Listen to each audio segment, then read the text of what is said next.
दुरूद शरीफ पढ़ें। अल्लाहुम्मा सल्ली अला सय्यदिना व शफीना व हबीबिना व मौलाना मुहम्मदिन व बारिक व सल्लिम सलातम व सलामन अलैका या रसूल अल्लाह सल्लल्लाहु तआला अलैहि वसल्लम।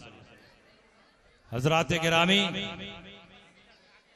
ये हम सब के लिए मुश्तरका खुशनसीबी की बात है कि आज के इस अज़ीमुश्शान इजलास में सरपरस्ती फरमाने के लिए पीरे तरीक़त, रहबरे राह शरीयत,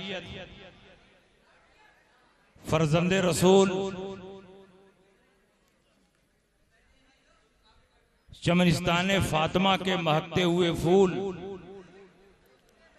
शहजादे सरकार मसौली हजरत अल्लामा सैयद शाह गुलजार मियाँ साहब क़िबला वासिती इस्माइली मदजिल्लहुल आली तशरीफ फरमा।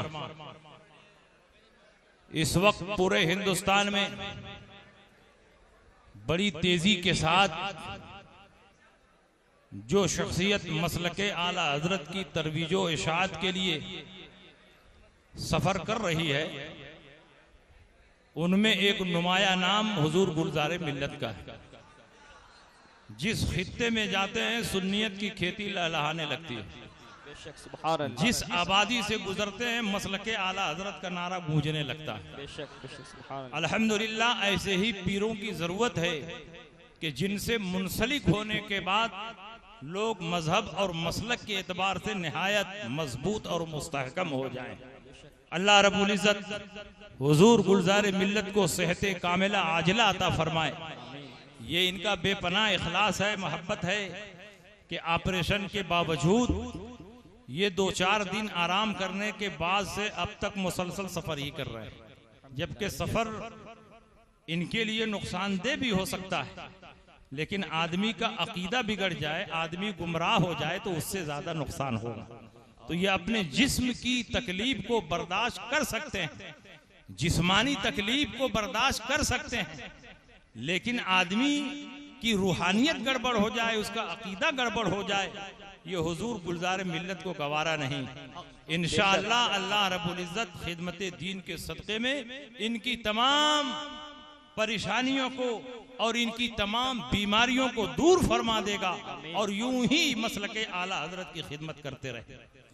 तो मैं अर्ज ये कर रहा था कि आज जो हम पर गुमराही और बददीनी का इल्जाम रखते हैं, मैं मिसालों के जरिए और हदीसों की रोशनी में आपको यही समझा रहा था कि हमारा कोई अकीदा ऐसा नहीं है जो सहाबा के अकीदे से अलग हो। सारा अकीदा सहाबा के अकीदे के ऐन मुताबिक है। सहाबा नबी के गैब पर ईमान रखते थे और हम भी नबी के गैब पर ईमान रखते हैं। सहाबा नबी की शफाअत पर ईमान रखते थे, हम भी नबी की शफाअत पर ईमान रखते हैं। सहाबा नबी के तवस्सुल पर ईमान रखते थे, हम भी अकीदा तवस्सुल पर ईमान रखते हैं। नबी अकरम सल्लल्लाहु अलैहि वसल्लम मेराज से तशरीफ लाए और आपने इरशाद फरमाया कि अल्लाह ने मुझको शफाअत कुबरा का मनसब अता फरमाया है। मैं जिसकी शफाअत कर दूं उसके लिए जन्नत वाजिब हो जाए। शफाअत कुबरा का मनसब ये नहीं है कि सिर्फ आखिरत में परवरदिगार आलम अपने हबीब को शफाअत की जिम्मेदारी अता फरमाएगा और आप जिसे चाहेंगे जन्नत में दाखिल करेंगे, बल्कि दुनिया में भी शफाअत कुबरा का मनसब मेरे सरकार को अता हुआ है। दुनिया में भी शफाअत कर दें तो जन्नत वाजिब हो जाए और आखिरत में भी शफाअत फरमा दें तो बड़ा से बड़ा गुनहगार हो तो परवरदिगार आलम उसे जन्नत में दाखिल फरमाए। अल्लाह के नबी ने इरशाद फरमाया, मेरी उम्मत के 70,000 अफराद बगैर हिसाबो किताब के जन्नत में जाएंगे। यदखुलून मिन उम्मती 70,000 बगैर हिसाबिन व किताब। मेरी उम्मत के 70,000 अफराद बगैर हिसाब किताब के जन्नत में जाएंगे और उनकी पहचान क्या होगी? वजूहुहुम कल कमरे लैलतल बद्र, उनका चेहरा 14वीं रात के चांद की तरह चमक रहा होगा और ये 70,000 एक साथ जन्नत में कदम रखेंगे। कोई पहले और कोई बाद में नहीं जाएगा। ला यदखुलु अव्वलुहुम हत्ता यदखुल आखिरहुम। सब एक साथ कदम उठाएंगे और जन्नत में दाखिल हो जाएंगे।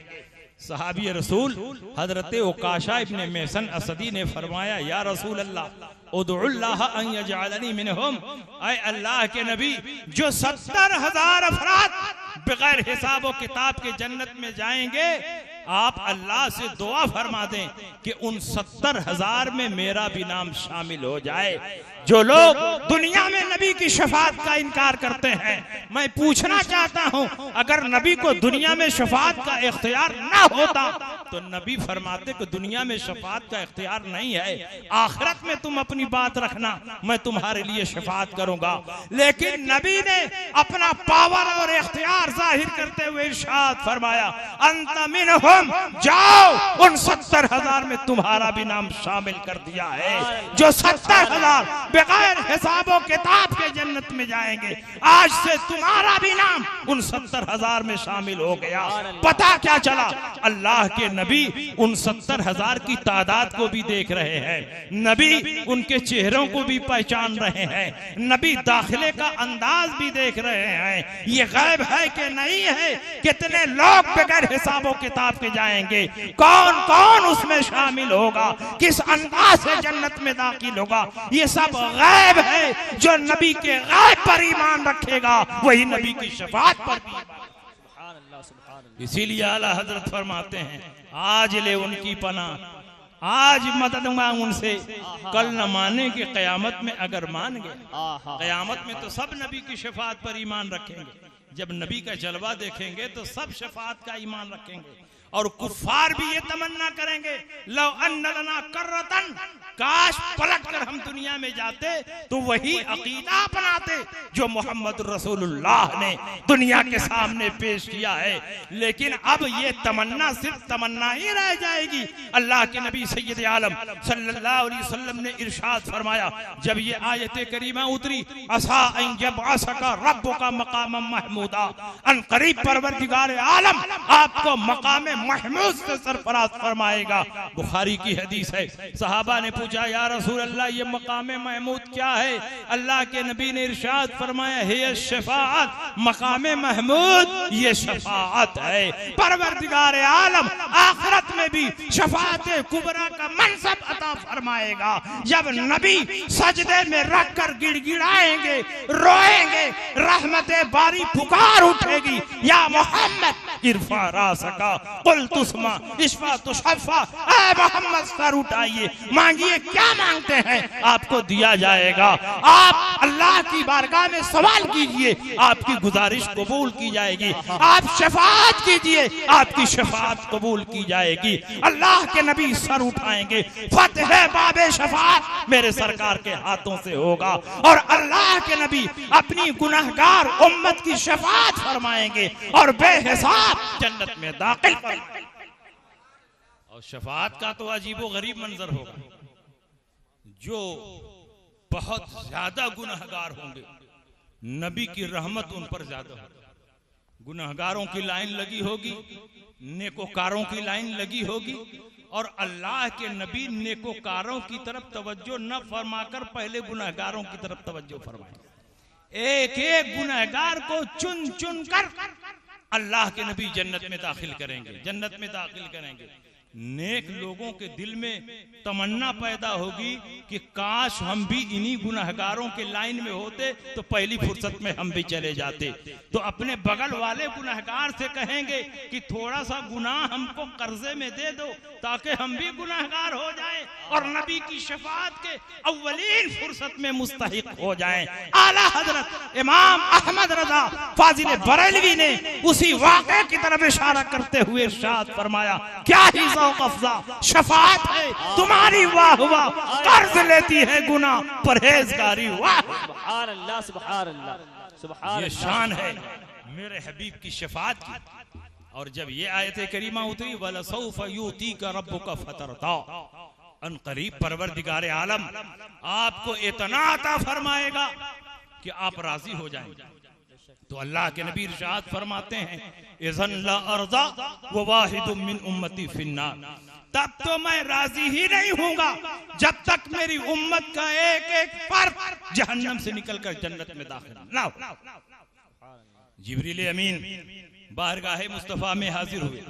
कहा या रसूल अल्लाह, परवरदिगार आलम आपको दो बातों का इख्तियार दे रहा, अगर आप चाहें तो आपकी आधी उम्मत बगैर हिसाबो किताब के जन्नत में दाखिल हो जाए, लेकिन आधी उम्मत जो बचेगी सख्त हिसाब होगा, और अगर आप चाहें तो आपको शफाअत की कुंजी दे दी जाए, फिर जिसकी आप शफाअत करेंगे वो सब जन्नत में चले जाएंगे।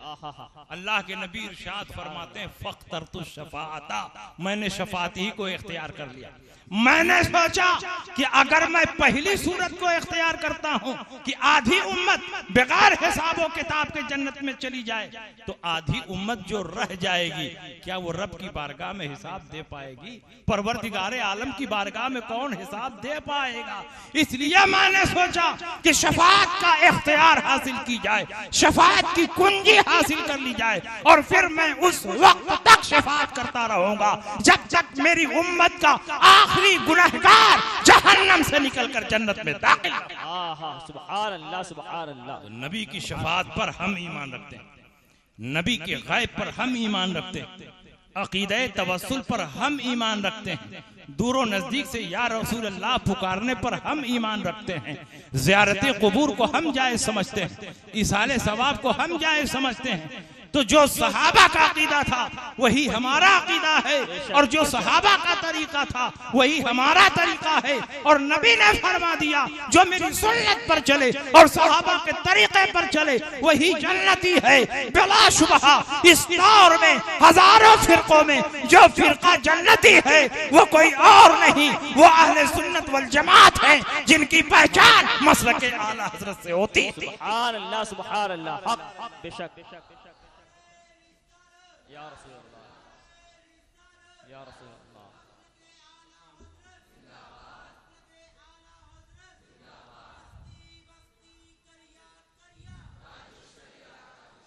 इसलिए आज के दौर में मसलके आला हजरत ही ओरिजिनल सुन्नियत की पहचान। सुभान अल्लाह। इसलिए कि घाल मेल वाले भी बहुत पैदा हो गए जी, घाल मेल वाले, इस हाथ में भी लड्डू, इस हाथ में भी लड्डू, दोनों हाथ में लड्डू।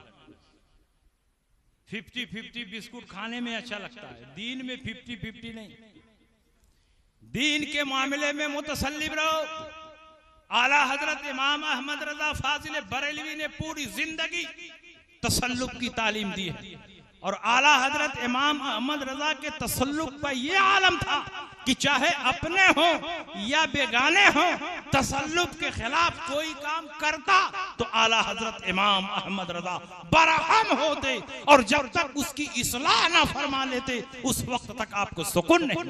बेशक बेशक। आज तो बड़े लोगों से मिलने के लिए लोग परेशान रहते हैं, वो गुमराह है, बद्दीन है, मसलक बेजार है, इससे मतलब नहीं है, बड़ा नाम है, चलो हम मिलें। आला हजरत इमाम अहमद रजा ऐसे लोगों से जर्रा बराबर मिलना पसंद नहीं करते। एक मर्तबा आला हजरत असर की नमाज के बाद फाटक में बैठे हुए थे। आला हजरत का जो बैठक था उसको फाटक कहा जाता है। असर के बाद आला हजरत चारपाई पर बैठते, अगल बगल कुर्सियां बिछा दी जाती और साइलीन और जायरीन वहां पर बैठते। मसाइल पूछने वाले, दुआ तावीज के लिए हाजिर होने वाले अपनी अपनी हाजतें पेश करते। आला हजरत असर के बाद फाटक में बैठे हुए थे, और आला हजरत के मझिले भाई मौलाना मोहम्मद रजा, जिनको नन्हे मियाँ कहा जाता है, वो हाजिर हुए और कहा हुजूर, हैदराबाद दक्कन से एक राफजी सिर्फ आपका नाम सुन करके मिलने के लिए आया, अखलाकन तवज्जो फरमा लीजिएगा, तालीफे कल्ब के लिए 2-4 जुमला बोल दीजिए। अभी आला हजरत से बात चल ही रही थी कि इतने में वो राफजी आ गया, वहां का बहुत बड़ा नवाब और पैसे वाला। लेकिन आला हजरत इमाम अहमद रजा ने जर्रा बराबर उसकी तरफ तवज्जो नहीं फरमाई। उसने सलाम किया तो आला हजरत ने उसका जवाब भी नहीं दिया। कुछ देर तक खड़ा रहा, आला हजरत ने बैठने के लिए भी नहीं दिया। बगल में कुर्सी खाली थी, मौलाना मोहम्मद रजा ने इशारा किया, वो बैठ गया। जब आला हजरत ने गुफ्तगू नहीं की तो उसको भी गुफ्तगू की हिम्मत नहीं हुई, थोड़ी देर बैठा और बाहर निकल गया। मौलाना मोहम्मद रजा बाहर छोड़ करके आए तो कहा अगर अखलाकन ही आपने तवज्जो फरमा लिया होता तो क्या हो जाता। हैदराबाद दक्कन से सिर्फ आपसे मिलने के लिए आया था, इतना सुनना था कि आला हजरत इमाम अहमद रजा के चेहरे पर गैज़ो गज़ब के आसार नुमाया हो गए और आला हजरत ने जलाल के आलम में फरमाया कि जो अखलाक मैंने पेश किया है यही अखलाक सहाबा का अखलाक है। मैंने सहाबा के अखलाक से हटकर कोई नया अखलाक नहीं पेश किया। सुभान अल्लाह, सुभान अल्लाह। कहा क्या तुमको मालूम नहीं कि हजरत उमर इब्ने खत्ताब मस्जिद नबवी शरीफ से नमाज पढ़ाकर काशाने अक़दस की तरफ जा रहे, अपने मकान की तरफ जा रहे थे। रास्ते में एक अजनबी गरीब मुसाफिर मिला। उसने कहा हुजूर कई दिन से मैं भूखा हूँ, मुझे खाना खिला दीजिए। अमीरुल मोमिनीन ने बरबिनाई इंसानियत उसको अपने साथ ले लिया, अपने घर ले आए। अपने खादिम से कहा कि इसके सामने दस्तरखान बिछा दो और खाना रख दो। दस्तरखान बिछा दिया गया, खाना रख दिया गया। वो अजनबी मुसाफिर खाना खाने लगा। हजरत उमर इब्ने खत्ताब बहुत एजाज़ो इकराम के साथ उसको खिला रहे थे, लेकिन खाने के दौरान उसके मुंह से कुछ बदमजहबी की बात निकली, कुछ गुमराही की बात निकली। हजरत उमर इब्ने खत्ताब जलाल के आलम में आ गए और आपने खादिम से फरमाया कि खाना इसके सामने से हटा लो और इसका कान पकड़कर बाहर निकाल दो, क्योंकि जिसके मुंह से गुमराही और बददीनी की बात निकले वो इस काबिल नहीं कि उसको दस्तरखान पर बैठकर खिलाया जाए। हजरत उमर इब्ने खत्ताब रजी अल्लाह ताला अन्हु ने जो अमल पेश किया है, जो अखलाक पेश किया है, क्या तुम कहोगे कि ये तशद्दुद है? क्या तुम कहोगे कि ये जबरदस्ती है? क्या तुम कहोगे कि ये दीन में धांधली है? हजरत उमर इब्ने खत्ताब ने जो अखलाक पेश किया वही अखलाक इमाम अहमद रजा फाजिल बरेलवी ने। सुभान अल्लाह, सुभान अल्लाह। इसीलिए आला हजरत इमाम अहमद रजा को बारगाहे गौसियत में वो मकाम मिला कि गौसे पाक ने आला हजरत को हिंदुस्तान में अपना नुमाइंदा बना दिया। सुभान अल्लाह। पाकिस्तान के रहने वाले एक बहुत बड़े पीर हैं, पीर तरीक़त शेखुल मशाइख हजरत सैयद मोहम्मद शरफ़पूरी रहमतुल्लाह, बहुत पाए के बुजुर्ग, बहुत शानदार आलिम और मुहक्किक। पाकिस्तान में उनके इल्म की धूम मची हुई। आज भी शरफ़पूर की खानका बहुत मशहूर है। उस जमाने में पाकिस्तान नहीं बना था। शरफ़पूर के रहने वाले अल्लामा शरफ़पूरी ने ख्वाब देखा, अल्लाह रब्बुल इज्जत शाहिद है, ख्वाब में सरकार गौसे पाक रज़ी अल्लाह ताला अन्हु जलवागर हुए। अल्लामा शरफ़पूरी ने पूछा हुजूर इस वक्त आपका हिंदुस्तान में नुमाइंदा कौन है? आला हजरत इमाम अहमद रजा फाजिल बरेलवी रजी अल्लाह ताला अन्हु की अजमत देखो। सरकार गौसे पाक रजी अल्लाह ताला अन्हु से सवाल हुआ कि इस वक्त हिंदुस्तान में आपका नायब कौन है? तो सरकार गौसे पाक ने इरशाद फरमाया कि इस वक्त हिंदुस्तान में मेरा नायब मौलाना अहमद रजा खान बरेलवी। सुभान अल्लाह। नारे तकबीर, नारे रिसालत, मसलके आला हजरत, मुहाफिज़े मसलके आला हजरत, फैज़ाने सरकारे मसौली। आला हजरत की अजमत उनके दिल में ऐसी बैठी कि वो शरफ़पूर से चलकर बरेली आए। आला हजरत इमाम अहमद रजा से मुलाकात फरमाने के लिए जब आला हजरत की बारगाह में पहुंचे, आला हजरत को सलाम किया तो आला हजरत ने सलाम का जवाब दिया और उन्होंने हाथ बढ़ाया मुसाफे के लिए, तो आला हजरत ने मुसाफा किया और उनका हाथ भी चूम लिया। अल्लामा शरफ़पूरी ने कहा हुजूर आप तो मुझको जानते नहीं हैं, मुझको पहचानते नहीं हैं और आपने मेरा हाथ चूम लिया। तो आला हजरत इमाम अहमद रजा फरमाते हैं कि जो ख्वाब में सरकार गौसे पाक को देखता हो वो तो इस लायक है कि सिर्फ उसका हाथ नहीं बल्कि उसका पांव भी चूमा जाए। तुमने सरकार गौसे पाक को ख्वाब में देखा और अहमद रजा ने उस ख्वाब के मंजर को देख लिया कि सरकार गौसे पाक तुम्हारे ख्वाब में तशरीफ ला रहे हैं। इमाम अहमद रजा का ये मकाम है कि सरकार गौसे पाक ने हिंदुस्तान में इमाम अहमद रजा को अपने मसलक का नायब और नकीब बनाकर भेजा था। इमाम अहमद रजा का दर सरकार गौसे पाक का दर है। जो इमाम अहमद रजा तक पहुंचा वो सरकार गौसे पाक तक पहुंचा, जो सरकार गौसे पाक तक पहुंचा वो रसूल पाक। सुभान अल्लाह, सुभान अल्लाह। ये शान इमाम अहमद रजा को हासिल। आला हजरत इमाम अहमद रजा फाजिल बरेलवी रजी अल्लाह ताला अन्हो के ऊपर बहुत सारे बुजुर्गान दीन का फैज़ो करम, लेकिन खुसूसियत के साथ जिनका फैज आला हजरत के ऊपर जारी व सारी था वो सरकार गौसे पाक रजी अल्लाह ताला अन्हु। कदम कदम पर आला हजरत इमाम अहमद रजा की ताईद व हिमायत हो रही है। एक मौके पर बदायूं वालों ने आला हजरत पर मुकदमा कर दिया। जुमा के अज़ान सानी के सिलसिले में इख्तलाफ हुआ, बात बहुत बढ़ी, कोर्ट तक मुकदमा गया, तारीख पर तारीख, वहां से गैर जमानती वारंट जारी हो गया। आला हजरत तो कोर्ट कचहरी जाने वाले नहीं थे। लोगों ने कहा हुजूर अब क्या होगा, अब तो हाजिर होना ही पड़ेगा। तो इमाम अहमद रजा फाजिल बरेलवी ने कहा कि अहमद रजा की जूती भी कोर्ट में नहीं जाएगी, अहमद रजा की जूती भी कोर्ट में नहीं जाएगी। और अल्हम्दुलिल्लाह सरकार गौसे पाक ने अपने सच्चे नायब और तर्जमान इमाम अहमद रजा पर ऐसा करम फरमाया कि वो केस ही खारिज हो गया। न आला हजरत कोर्ट में गए, न आला हजरत की जूती कोर्ट में। आला हजरत अजीमुल बरकत के जमाने में जब अंग्रेजी हुकूमत थी तो अंग्रेजों ने एक कानून बनाया, गाय कुशी ममनू है और जो गाय को कुर्बानी में ज़बह करेगा उस पर कानूनी चाराजोई होगी।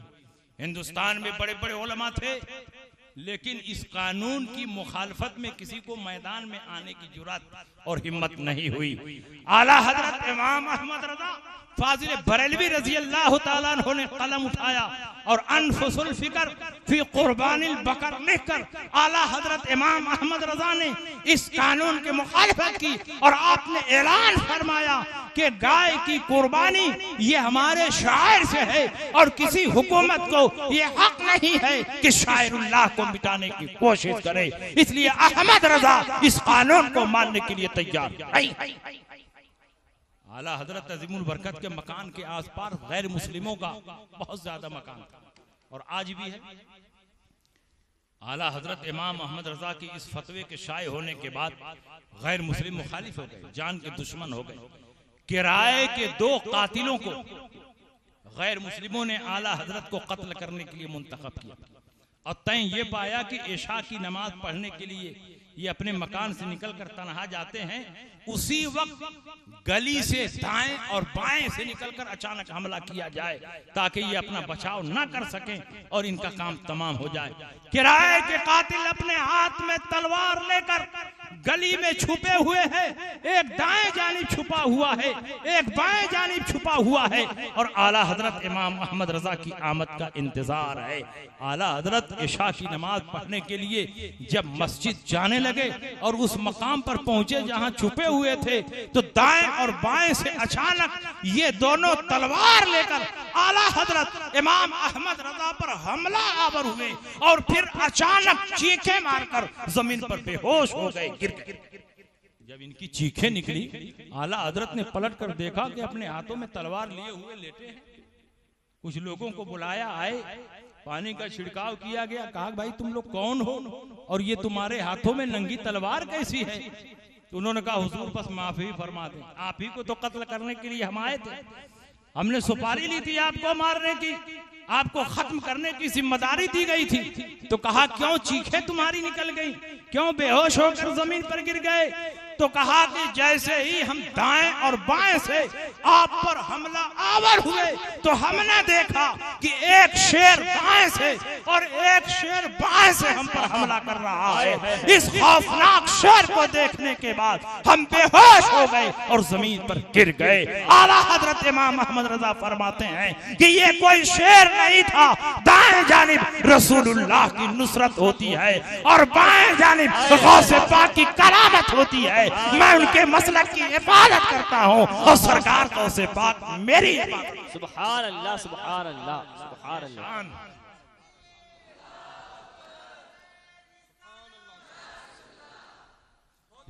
सरकार मसौली, हुजूर सरकार रईसुल औलिया, हुजूर सरकार नूरुल औलिया, हुजूर सरकार जमालुल औलिया, हुजूर सरकार मसौली, हुजूर सुल्तान मिल्लत, नारे तकबीर, नारे रिसालत, मसलके आला हजरत। इसलिए बुजुर्गों की अजमत और बुजुर्गों की मोहब्बत अपने दिल में पैदा करो। याद रखो, हिंदुस्तान की सरजमीन पर इन्हीं बुजुर्गान दीन की खिदमत का नतीजा है कि आज इस्लाम की बहारें नजर आ रही। सुल्तानुल हिंद ख्वाजा गरीब नवाज ने जब अजमेर की धरती पर कदम रखा तो ऐसा नहीं कि आपका इस्तकबाल हुआ, आपके वेलकम किया गया। कदम कदम पर रुकावटें खड़ी की गई, जादूगरों के जरिए आपके पाए इस्तकामत में लग़्ज़िश पैदा करने की कोशिश की गई, लेकिन जो अताए रसूल बनकर आया हो, दुनिया की कोई ताकत उसके पाए इस्तकामत में लग़्ज़िश नहीं पैदा की। जादू के सांप भेजे गए, लेकिन दायरे चिश्तिया पर आने के बाद सारे सांप खत्म। बड़े बड़े आग के गोले फेंके गए, लेकिन दायरे चिश्तिया पर आने के बाद सारे गोले बाहर। हर तरह से ख्वाजा गरीब नवाज रजी अल्लाह ताला अन्हो को अजमेर से निकालने की कोशिश की गई, लेकिन ख्वाजा गरीब नवाज रजी अल्लाह ताला अन्हो रसूलुल्लाह का मिशन और पैगाम लेकर अजमेर की धरती पर आए थे कि अजमेर इस वक्त पूरे हिंदुस्तान में सबसे ज्यादा कुफ्र और शिर्क का मरकज बना हुआ है। इसीलिए इसी जगह बैठकर तौहीद का नगमा गुनगुनाया जाएगा, तौहीद की सदाएं बुलंद होगी और एक वक्त आएगा कि पूरे हिंदुस्तान में कलमा ला इलाहा इल्लल्लाह गूंज। ख्वाजा गरीब नवाज ने कितनी कुर्बानी, पानी बंद कर दिया गया, आपको हटाने की कोशिश की गई और पृथ्वीराज चौहान ने जुल्म सितम की इंतहा कर दी। आपके मुरीदीन पर जुल्म तशद्दुद के पहाड़ फोड़े। ख्वाजा गरीब नवाज रज़ी अल्लाह ताला अन्हु ने उसे पैगाम भेजा कि तुम इस्लाम कबूल कर लो, तुम सलामती में रहोगे, लेकिन ख्वाजा गरीब नवाज रजी अल्लाह ताला अन्हु के पैगाम को उसने रद्द कर दिया। यहाँ तक कि आपके एक मुरीद को गिरफ्तार किया और उस पर जुल्म तशद्दुद के पहाड़ तोड़े गए। ख्वाजा गरीब नवाज रजी अल्लाह ताला अन्हु ने मुसलसल नसीहत करते रहे और उसे समझाने की कोशिश की, और जब आप मायूस हो गए तो आपने इरशाद फरमाया कि लगता है इसे गिरफ्तार करके इस्लामी सिपा सालार के हवाले करना पड़ेगा। और फिर एक वक्त वो भी आया कि जज्ब के आलम में ख्वाजा गरीब नवाज रज़ी अल्लाह ताला अन्हु ने इरशाद फरमाया, गिरफ्तार कर दे मुअदा दे, हमने इसको गिरफ्तार किया और इस्लामी लश्कर के हवाले। ये वो दौर था कि शहाबुद्दीन गौरी ने राजपूतों से तराइन की सरजमीन पर मुकाबला किया। 1 लाख से ज्यादा उसके पास फौजें थी, लेकिन राजपूतों ने कई लाख फौजों से शहाबुद्दीन गौरी का मुकाबला किया और यहाँ तक के शहाबुद्दीन गौरी को शिकस्त हुई और वो भागकर गजनी में पनाह ली। साल भर तक तैयारी करता रहा। 1,20,000 लश्कर उसके पास जमा हो गया, लेकिन शहाबुद्दीन गौरी को हिंदुस्तान में आने की हिम्मत नहीं हो रही थी। एक रात उसने ख्वाब देखा, नहायत हसीन और जमील और खूबसूरत बुजुर्ग उसके ख्वाब में तशरीफ लाए और कहा कि हिंदुस्तान की हुकूमत तुझे अता की जाती है, तुम हिंदुस्तान की तरफ कूच करो और हिंदुस्तान की बागडोर संभालो। वो भी सच्चा और पक्का सुन्नी और हनफी मुसलमान था। अगर वो भी बदअकीदा होता तो कहता ख्वाब का क्या एतबार, बुजुर्गों की क्या बातें, लेकिन वो जानता था कि इस बुजुर्ग के जरिए से मुझे इशारा किया गया है कि अब अगर हिंदुस्तान पर हमने हमला किया तो इंशाअल्लाह फतह हो। 1,20,000 सिपाही लेकर हिंदुस्तान की सरजमीन पर आया और राजपूतों ने 5 लाख लश्कर से उसका मुकाबला किया। लेकिन जिसकी ताईदो हिमायत सरकार गरीब नवाज फरमा रहे हो, उसका कौन मुकाबला कर सकता है। शहाबुद्दीन गौरी की फौजें कामयाब हुई, राजपूत बड़ी तेजी के साथ कत्ल किए गए और जो जिंदा बचे वो सर पर पांव रखकर भागे और उसके बाद इस्लामी फतूहात का सिलसिला जारी। शहाबुद्दीन गौरी मुसलसल आगे बढ़ता रहा, यहाँ तक के अजमेर की पहाड़ियों की तरफ पहुंचा। अपने चंद सिपा सालारों के साथ वो अजमेर की पहाड़ियों में गश्त कर रहा था कि अचानक उसके पर्दे समाज से अजान की आवाज टकराती।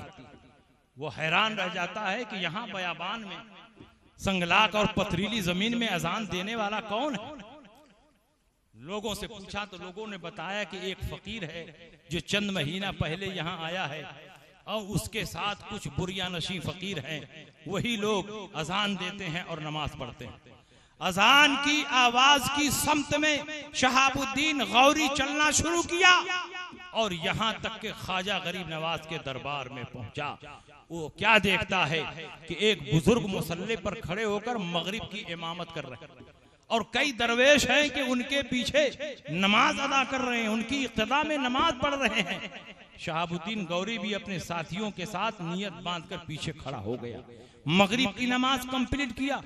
हजरत ख्वाजा गरीब नवाज ने जब दाएं और बाएं सलाम फेरा और शहाबुद्दीन गौरी ने उनके चेहरे को देखा तो कहा, या अल्लाह, ये तो वही बुजुर्ग है जो मेरे ख्वाब में आकर फरमा रहे थे कि हिंदुस्तान की हुकूमत तुझे अता की जाती है, तुम हिंदुस्तान की तरफ कूच करो और हिंदुस्तान की बागडोर संभालो।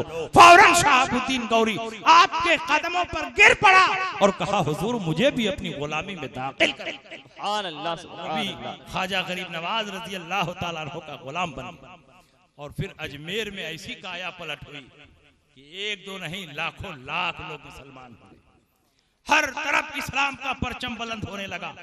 ख्वाजा गरीब नवाज रजी अल्लाह तआला अन्हु दिल्ली की सरजमीन पर भी आते और हजरत कुतुबुद्दीन बख्तियार काकी आपकी तालीम और तरबियत में जब ख्वाजा गरीब नवाज रजी अल्लाह तआला अन्हु को गैबी इशारा हुआ कि आप अजमेर जाएं, अब दुनिया से रुखसत होने का वक्त करीब है, तो आप अपना खिरका कुतुबुद्दीन बख्तियार काकी को अता फरमाते हैं और फरमाते हैं कि दिल्ली की विलायत तुम्हें दी जाती है, तुम दिल्ली में रहकर दीन की खिदमत करो और याद रखो दीन की राह में बड़ी मुसीबतें और परेशानियां झेलनी पड़ती हैं, तुम सब्र और इस्तकामत के साथ दीन का काम करना और अगर कोई बहुत बड़ी मुसीबत पेश आ जाए तो मुझे याद कर लेना, मैं तुम्हारी मदद के लिए हाजिर हो जाऊं। सुभान अल्लाह, सुभान अल्लाह।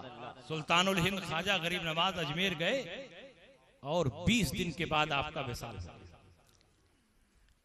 और इधर कुतुबुद्दीन बख्तियार काकी की विलायत का डंका पूरी दिल्ली में बज रहा है। उस वक्त दिल्ली में सुल्तान शमसुद्दीन अल्तमश की हुकूमत कायम थी। सुल्तान शमसुद्दीन अल्तमश भी सुन्नी सहीउल अकीदा और बुजुर्गों का बड़ा मोतक़ी था। जब उसकी सवारी निकलती थी तो किस शान और शौकत से निकलती थी कि सारे अरकान सल्तनत उसके पीछे चलते। लेकिन जब कुतुबुद्दीन बख्तियार काकी के साथ दिल्ली का बादशाह शमसुद्दीन अल्तमश चलता था तो कुतुबुद्दीन बख्तियार काकी के आगे नहीं बल्कि आगे आगे कुतुबुद्दीन बख्तियार काकी होते थे और पीछे से बादशाह और उसके तमाम वज़रा चला करते थे। जिसके पीछे बादशाह है वक्त चलता हो, अवामुन नास पर उसके दबदबे का क्या आलम होगा उसका हम और आप अंदाजा नहीं लगा सकते। और जब कुतुबुद्दीन बख्तियार काकी सुल्तान शमसुद्दीन अल्तमश के दरबार में हाजिर होते तो सुल्तान शमसुद्दीन अल्तमश उनकी ताज़ीम में खड़ा हो जाता उसकी आदत थी कि उसके दरबार में कोई आलिम या सय्यद जाता तो उसकी ताजीम में वो खड़ा हो जाता। लोग कहते कि आप उलमा और सादात की ताजीम में खड़े हो जाते हैं, इससे रोबे शाही पे असर पड़ता है। कहा नालायक, रोबे शाही पे असर पड़ता है तो जाने दो, ये बादशाहत तो खत्म होने वाली चीज है, लेकिन उलमा और सादात का अगर हमने सच्चे दिल से एहतराम किया है तो ये दुनिया में भी हमारे लिए कामयाबी की जमानत है और आखिरत में भी हमारे लिए कामयाबी की जमानत है। सुभान अल्लाह, बेशक सुभान जब अल्लाह। कुतुबुद्दीन बख्तियार काकी आते तो खड़ा हो जाते, सारे अरकाने सल्तनत को खड़ा होना पड़ता। कौन है जो बादशाह के खड़ा होने के बाद खड़ा ना? और जब कोई अहम मुकदमा पेश आता तो हजरत कुतुबुद्दीन बख्तियार काकी से मशवरा करता, उसके बाद फैसला सुनाता। कुछ दरबारियों को दिल ही दिल में बहुत तकलीफ थी कि इस फकीर की वजह से हम लोगों की मकबूलियत नहीं हो रही। बादशाह की पूरी तवज्जो इसी फकीर की तरफ रहती है, अहम मसाइल में इसी से मशवरा करते हैं। ये फकीर आता है, उसकी ताजीम में खड़े हो जाते हैं, दरबार शाही पर असर पड़ता है। तो इन लोगों ने सोचा कि बादशाह को समझाएंगे तो मानेगा नहीं, ये बड़ा पक्का मोतकीद है। लिहाजा बुजुर्ग पर कोई ऐसा इल्जाम लगा दिया जाए कि बादशाह बदजन होकर के इनको दरबार से निकाल दिया। एक औरत जिसके पेट में बच्चा था, उसको बहुत ज्यादा रुपया पैसा दिया और कहा तुमको सिर्फ एक काम करना है, जब सुल्तान शमसुद्दीन अल्तमश दरबार शाही में बैठा हो, मुकद्दमात की समाअत हो रही हो और कुतुबुद्दीन बख्तियार काकी भी बगल में बैठे हों, तो तुम रोती बिलकती चली जाओ और बादशाह पूछे कि क्या हुआ तो कहो कि कुतुबुद्दीन बख्तियार काकी ने हमारे साथ गलत काम किया है। चुनांचे बहुत ज्यादा पैसा लेने के बाद औरत अपना ईमान बेचने पर राजी हो गई। एक दिन दरबार सजा हुआ है, सुल्तान शमसुद्दीन अल्तमश तख्त शाही पर बैठे हुए हैं, उनके बगल में कुतुबुद्दीन बख्तियार काकी भी उनसे ऊंचे तख्त पर बैठे हुए हैं और मुकद्दमात की समाअत हो रही है। और अचानक ये औरत रोती बिलकती दरबार शाही में पहुंची। बादशाह सलामत, इंसाफ किया जाए, मेरी फरियाद सुनी जाए। बादशाह ने कहा इत्मीनान रखो, सबकी फरियाद सुनी जाएगी, सबके साथ इंसाफ किया जाएगा। औरत ने कहा नहीं, मेरा इंसाफ किया जाए। बादशाह ने कहा इंसाफ किया जाएगा। औरत ने कहा मुझे यकीन नहीं है कि इंसाफ किया जाएगा, इसलिए कि जिसने मेरे साथ ज्यादती की है वो बहुत असर रसूख वाला इंसान है। मुमकिन है कि बादशाह सलामत उसका नाम सुनते ही मुझको दरबार शाही से मार दे। बादशाह ने कहा ऐसा हरगिज नहीं होगा, बल्कि समाअत होगी, इंसाफ होगा और पूरी गहराई के साथ केस की छानबीन की जाएगी। बताओ क्या मामला।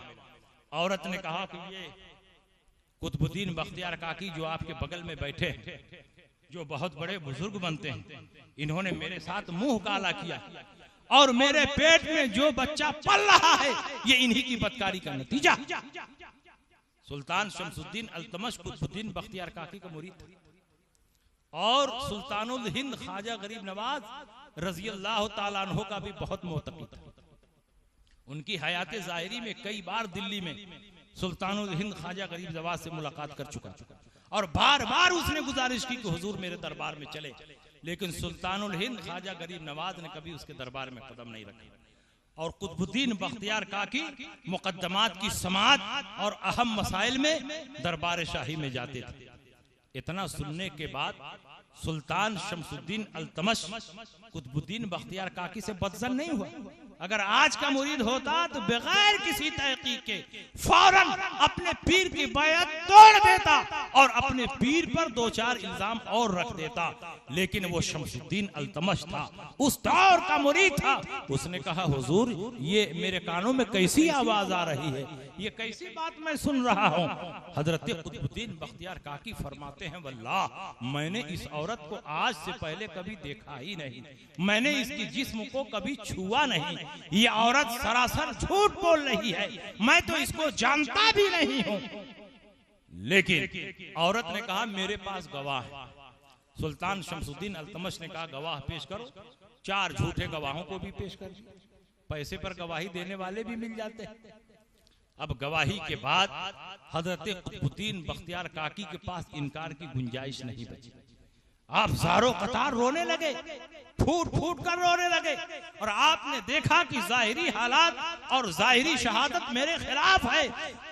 गौसे सुल्तानुल हिंद ख्वाजा गरीब नवाज की बात आई, इस्लाम की राह में बहुत परेशानियां उठानी पड़ेंगी, बहुत मुसीबतें बर्दाश्त करनी पड़ेंगी, सब्र करना, और अगर कोई बहुत बड़ी मुसीबत पेश आ जाए तो मुझे याद कर लेना, मैं तुम्हारे पास तुम्हारी मदद के लिए आ जाऊंगा।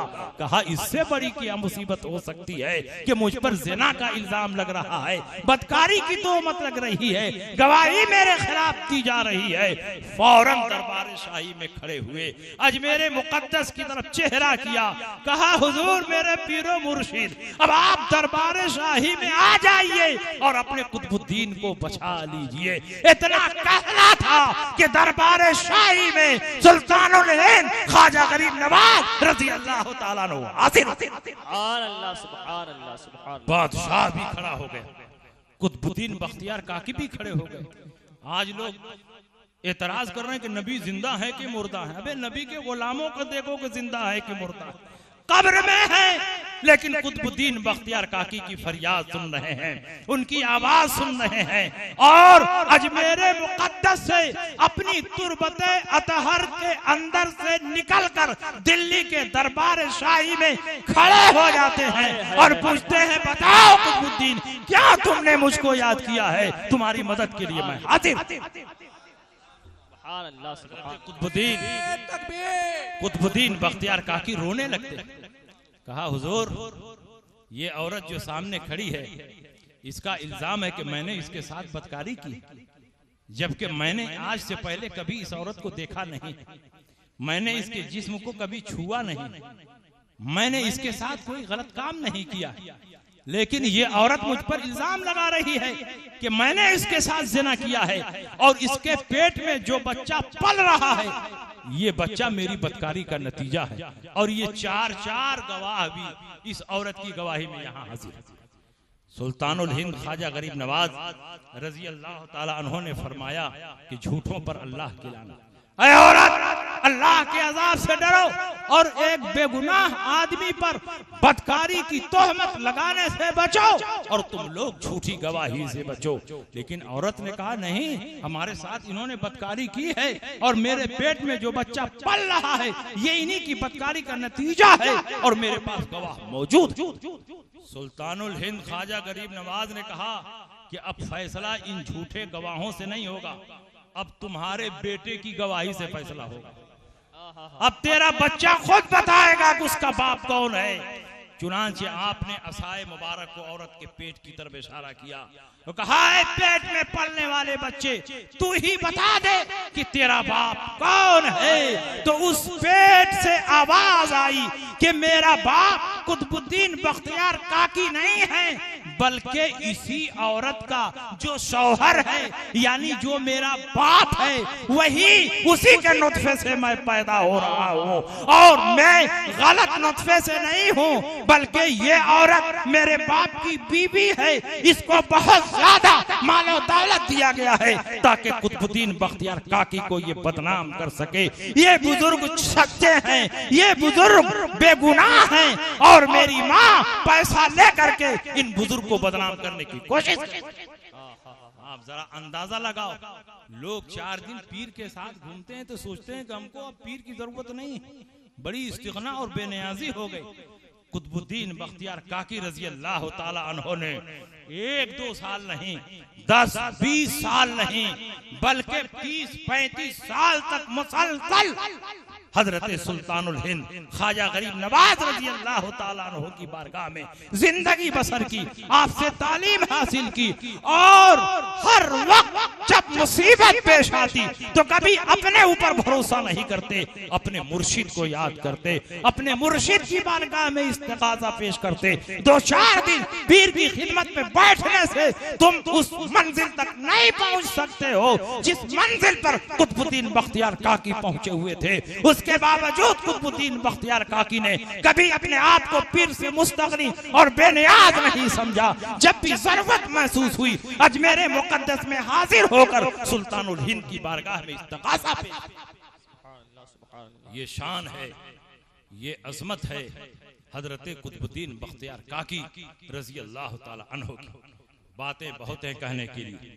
सुल्तानुल हिंद ख्वाजा गरीब नवाज रजी अल्लाह ताला अन्हु ने हिंदुस्तान की सरजमीन पर इस्लाम की जो इशाअत की है, सुबह क़यामत तक मुसलमान उनका एहसान फरामोश नहीं कर सकते हैं। आज लोग तबलीग के लिए नगर नगर डगर डगर घूम रहे हैं, थरिया लोटा बदना बिस्तर लेकर घूम रहे हैं, लेकिन मेरा ख्याल है कि 40 साल तक मुसलसल अगर ये लोग तबलीग करते रहे तो एक भी गैर मुस्लिम को कलमा नहीं पढ़ा सकते, बल्कि जो अच्छे खासे मुसलमान हैं वह 40 दिन का चिल्ला कंप्लीट करते करते बदअकीदा होकर के निकलते हैं। गए थे नमाज सीखने के लिए, गए थे रोजा सीखने के लिए, गए थे दीन सीखने के लिए, लेकिन जब आते हैं तो हलवा बनाना नाजायज है, फातिहा करना नाजायज है, खड़े होकर सलातो सलाम पढ़ना नाजायज है। अरे तू तो नमाज सीखने के लिए गया था, लेकिन जैसे ही तू पलट कर आ रहा है ये शिर्क है, ये बिदअत है, ये हराम है।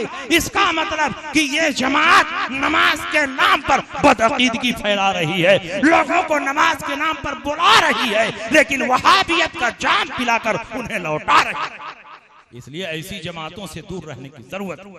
तबलीग अगर की है तो सुल्तानुल हिंद ख्वाजा गरीब नवाज ने की, उन्हीं के हालात में लिखा, और लिखने वाले यही लोग हैं। गैरों ने लिखा है अपनी किताबों में जो सुल्तानुल हिंद की करामात और उनके इख्तियारात को तस्लीम नहीं करते। उन्होंने अपनी किताबों में लिखा है कि एक मर्तबा सुल्तानुल हिंद ख्वाजा गरीब नवाज अजमेर मुकद्दस से बंगाल का सफर करते, और उसी एक सफर में 90 लाख गैर मुस्लिम ख्वाजा साहब के हाथ पर मुसलमान हुए, और लाखों लाख मुसलमान फिस्को फुजूर से तायब हो गए। सुल्तानुल हिंद ख्वाजा गरीब नवाज जब घर तशरीफ लाए, आपके चेहरे पर खुशी और मसरत के आसार नुमाया थे। वालिदा मोहतरमा ने कहा, बेटे क्या बात है, बहुत खुश नजर आ रहे हो। कहा, अल्लाह रब्बुल इज्जत ने इस सफर में मुझसे अजीम काम लिया है।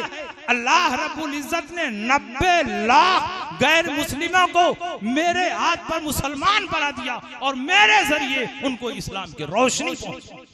माँ ने कहा, बेटे इसमें तेरा कमाल नहीं, इसमें तो सब मेरा कमाल है। कहा, अम्मी जान ये तो मैं भी जानता हूँ कि बच्चों की कामयाबी के पीछे माओं का हाथ है, लेकिन आप कुछ तफसील तो बताएं कि आपने क्या किया कि अल्लाह रब्बुल इज्जत ने मुझे दीन की इतनी अजीम खिदमत की तौफीक बख्शी और 90 लाख गैर मुस्लिम मेरे हाथ पर मुसलमान हो गए। तो आपकी वालिदा मोहतरमा ने कहा, बेटे जब तुम छोटे थे और मेरे पिस्तान से दूध पीते थे तो जब तक मैं वजू नहीं बना लेती तुझे दूध नहीं पिलाती थी। जब जब मैंने तुझे दूध पिलाया है, बावजू दूध पिलाया है, उसी पाकीज़ा वजू की बरकत का नतीजा है कि अल्लाह रब्बुल इज्जत ने तुम्हारी जबान में ऐसी तासीर अता फरमा दी है कि जिसे तू इस्लाम की तरफ बुलाता है वो इस्लाम में दाखिल हो जाता है, और जिसे तौबा की तलकीन करता है वो तेरे हाथ पर तौबा करके मुरीद। इसलिए जरूरी है कि हम माँ बाप की खिदमत करें, बुजुर्गान दीन की अजमत का एतराफ करें। सुल्तानुल हिंद ख्वाजा गरीब नवाज रजी अल्लाह ताला अन्हु ने पूरे हिंदुस्तान में इस्लाम की इशाअत की है, इस्लाम को फैलाया है। ख्वाजा ने इस्लाम को फैलाया है और इमाम अहमद रजा ने इस्लाम को बचाया है। इमाम अहमद रजा ने मुसलमानों को गुमराह होने से बताया है। इमाम अहमद रजा फाजिल बरेलवी रजी अल्लाह ताला अन्हु की खिदमात भी इतनी ज्यादा है कि अगर आप जिंदगी भर उनका एहसान उतारने की कोशिश करो तो इमाम अहमद रजा का एहसान नहीं उतार। इसलिए पूरी जिंदगी मसलके आला हजरत पर मजबूती से कायम रहो। यही मसलक दुनिया और आखिरत में हमें और आपको निजात अता फरमाएगा। मसलके आला हजरत कोई नया मसलक नहीं, अहले सुन्नत की पहचान का नाम मसलके आला हजरत है। गौसो ख्वाजा के नजरिए का नाम मसलके आला हजरत है। खुलफाए राशिदीन के अफकार और नजरियात का नाम मसलके आला हजरत है। सहाबा और ताबईन के अकीदे का नाम मसलके आला हजरत है। मसलके आला हजरत कोई नया अकीदा नहीं है, मसलके आला हजरत कोई नया मसलक नहीं, अहले सुन्नत की पहचान का नाम मसलके आला हजरत। बातें बहुत हैं कहने के लिए, लेकिन इन्हीं बातों के साथ हम आपके दरमियान से रुखसत होना चाहेंगे। और इंशाअल्लाह फिर किसी मौके पर जब हम आएंगे तो ये हजरत अमीर माविया की शान में गुस्ताखी करने वाले जो जहन्नमी कुत्ते हैं उनका पूरा पूरा हिसाब व किताब लिया जाएगा। हजरत अमीर माविया रजी अल्लाह ताला अन्हु सहाबी रसूल है, बड़ा से बड़ा गौस और कुतुब भी किसी सहाबी के दर्जे पर नहीं पहुंच सकता है। अल्लाह के नबी सैयद आलम सल्लल्लाहु अलैहि वसल्लम के जमाले जहां आरा को ईमान की हालत में देख लेना, ये वो अजीम इबादत है, वो अजीम नेमत है कि बड़ा से बड़ा गौस और कुतुब भी किसी अदना दर्जे के सहाबी के दर्जे पर पहुंचना चाहे तो खुदा की कसम उसके दर्जे पर नहीं पहुंच। अगर आम लोग सोने का पहाड़ रब की बारगाह में खर्च करें और सहाबी रसूल एक मुट्ठी दो मुट्ठी जौ रब की बारगाह में खर्च करे तो इस एक मुट्ठी दो मुट्ठी जौ पर जो सवाब मिलेगा सोने के पहाड़ पर वो सवाब नहीं मिलेगा। इसलिए दुनिया का कोई मुसलमान किसी सहाबी के दर्जे पर नहीं पहुंच सकता। और हजरत अमीर माविया की बात करते हो, आज वो लोग हजरत अमीर माविया पर उंगली उठाते हैं कि जिनकी हैसियत हुजूर गुलजार मिल्लत की जूती के बराबर भी नहीं। हजरत अमीर माविया तो सहाबी रसूल हैं। हजरत अब्दुल्ला इब्ने मुबारक जो अमीरुल मोमिनीन फिल हदीस हैं, इमाम बुखारी इमाम मुस्लिम के उस्ताद हैं और इमाम आजम अबू हनीफा के शागिर्द रशीद हैं। उनसे किसी ने पूछा कि उमर बिन अब्दुल अजीज अफजल है कि अमीर माविया अफजल है, क्योंकि हजरत उमर बिन अब्दुल अजीज भी वली कामिल है, खलीफा राशिद हैं, अपने दौर के इमामुल हुदा हैं। वो बुजुर्ग हैं कि हजरत खिद्र अलैहिस्सलाम उनकी जियारत और मुलाकात को आते थे। उमर बिन अब्दुल अजीज अफजल है कि अमीर माविया अफजल है? तो अब्दुल्ला इब्ने मुबारक और मनाकिबे अहले बैत किताब पढ़ करके वो मुहद्दिस नहीं बने थे। बार बार लोग मनाकिबे अहले बैत एक किताब मिल गई है नदवी साहब की, कुल जर जमा पूंजी इनकी मनाकिबे अहले बैत ही है। जिस तकरीर में देखिए बस मनाकिबे अहले बैत। असल मनाकिबे अहले बैत वो है जो सहाबे किराम ने अपनी रिवायतों में अहले बैत की शान को जाहिर फरमाया, और तुमने तो शीर रिवायात की रोशनी में मनाकिबे अहले बैत को जाहिर किया है। इसीलिए आज तुम अमीर माविया की गुस्ताखी पर आमादा हो। अगर सहाबा की नजर से, अली की नजर से, हसन और हुसैन की नजर से तुमने अमीर माविया को देखा होता तो अमीर माविया की शान में गुस्ताखी नहीं करती। जो अमीर माविया को बुरा भला कहते हैं वो हकीकत में इमाम हसन मुश्तबा के तकवा और तहारत पर उंगली उठा रहे हैं। हजरत इमाम हसन मुश्तबा ने अमीर माविया के हक में खिलाफत देकर दस्तबरदारी इख्तियार कर, तो क्या माज़अल्लाह उन्होंने किसी फासिको फाजिर को खलीफा बना दिया? क्या माज़अल्लाह उन्होंने किसी फासिको फाजिर के हाथ पर बैअत कर ली? एक भाई फासिको फाजिर के हाथ पर बैअत करने से करबला की सरजमीन पर इनकार कर रहा है और अपने पूरे खानदान को कुर्बान कर रहा है, तो दूसरा भाई वो भी अली के कछार का शेर है, फातिमा के जमलिस्तान का फूल है, रज़ाए फातिमी में उसकी सुबह शाम गुजरी है, वो कैसे किसी फासिको फाजिर के हाथ पर बैअत कर सकता? सुभान अल्लाह, सुभान अल्लाह। जो हजरत अमीर माविया की शान में गुस्ताखी करते,